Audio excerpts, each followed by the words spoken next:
បាលឃុំបង្ដោស្រុកព្រះស្ដេចកាលពីថ្មីនេះនាថ្ងៃទី15ខែកក្កដាឆ្នាំ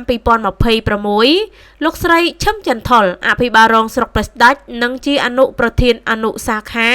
កាកបាទក្រហមកម្ពុជាស្រុកព្រះស្ដេចតំណាងលោកយ៉ាវសានិនប្រធានអនុសាខាកាកបាទក្រហមស្រុកព្រះស្ដេចនិងជាអភិបាលនៃគណៈអភិបាលស្រុកព្រះស្ដេចខេត្តព្រៃវែង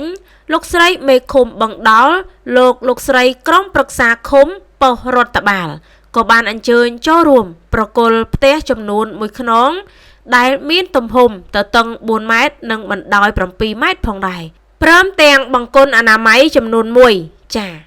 ចំពោះការជំនួយទាំងនេះគឺបានមកពីលោកស្រីស៊ីថាគង់និងស្វាមីដែលជាសប្បុរសជនស្ថិតនៅសហរដ្ឋអាមេរិក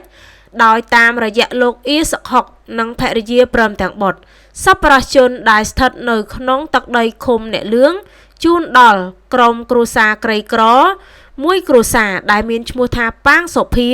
ជាស្ត្រីមេម៉ាយកូន2ដែលរស់នៅក្នុងបន្ទុកនៅភូមិប៉ព្រីចាឃុំបង្ដោលស្រុកព្រះស្ដេចខេត្តព្រៃវែងជំរាបសួរជំរាបរលឹកជូនទៅកាន់ពុកម៉ែបងប្អូនប្រជាពលរដ្ឋចាដែលស្ថិតនៅក្នុងឃុំបង្ដោលចា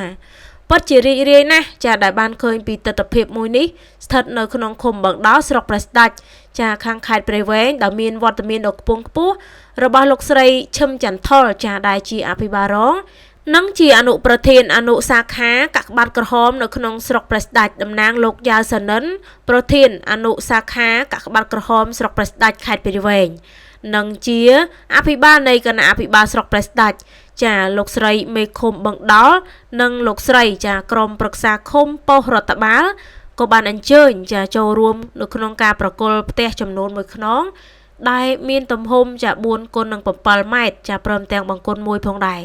ហើយនៅក្នុងជំនួយនេះផងដែរគឺបានមកពីលោកស្រីស៊ីថាគង់ចានិងស្វាមីដែលជាសប្បុរសធម៌ចានៅឯសហរដ្ឋអាមេរិកចាតាមរយៈបងប្រុសចាជើងហុកចាដែលពុកម៉ែបងប្អូនតែងតែស្គាល់ហើយព្រមទាំងក្រុមគ្រួសាររបស់គាត់ចាដែលស្ថិតនៅក្នុងទឹកដីឃុំអ្នកលឿងចា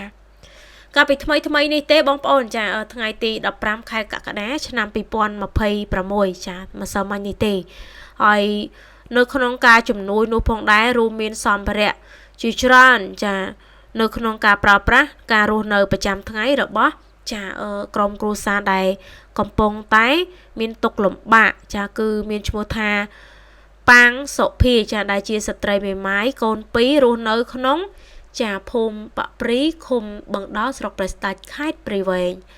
ជាចុងបញ្ចប់ចានេះខ្ញុំក៏សូមគោរពជូនពរទៅកាន់ថ្នាក់ដឹកនាំចាស្រុកឃុំក៏ដូចជាបងប្អូនសប្បុរសធម៌នៅក្នុងចាការជំនួយមួយនេះចាដែលបងប្អូននៅក្នុងសហរដ្ឋអាមេរិកដែលមានឈ្មោះថាស៊ីថាគង់និងស្វាមីចាដែលមានជំនួយចាយ៉ាងជ្រាលជ្រៅមកដល់ក្រុមគ្រួសារដែលកំពុងតែមានការខ្វះខាតហើយក៏សូមគោរពជូនពរថ្នាក់ដឹកនាំនិងបងប្អូនសប្បុរសជនសប្បុរសធម៌ទាំងអស់សូមជួបតែសុខសំណាងល្អនៅក្នុងគណៈនេះផងដែរបើសិនណាជារាល់ការអធិប្បាយរបស់នាងខ្ញុំទៅមានការទាស់ឬក៏ខុសឆ្គងត្រង់អក្ខរាវិរុទ្ធត្រង់ចំណុចណាមួយសង្ឃឹមថាថ្នាក់ដឹកនាំស្រុកឃុំភូមិព្រមទាំងបងប្អូនដែលកំពុងតែចូលតាមដានទស្សនានេះអធិស្ឋានមកកាន់នាងខ្ញុំផងដែរគណៈពេលនេះនាងខ្ញុំវុតសាវឌីសង្គមចូលចិត្តសូមគោរពអរគុណនិងជម្រាបលា